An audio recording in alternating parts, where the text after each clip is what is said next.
Hey, so if you want to make Google Gemini even more powerful, yeah, extensions can connect it to your apps and tools. In this guide, I'll show you step by step how to use Google Gemini extensions in 2026. First thing, go to Google Gemini and open Settings or Tools section. This is where extensions are managed. Next, turn on available extensions. So you may see tools like Gmail, Google Drive, or calendar integration. All right, connect your Google apps.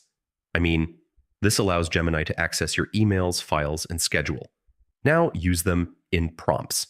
You can say things like summarize my emails or find files in Drive. Next, automate tasks. So you can draft emails, schedule meetings, or summarize documents instantly. All right, combine tools together. You can pull info from Drive, summarize it, and send it via Gmail. And yeah, always check permissions. Make sure only the apps you trust are connected. So that's how you use Google Gemini extensions. Once you connect everything, your workflow becomes much faster and smarter.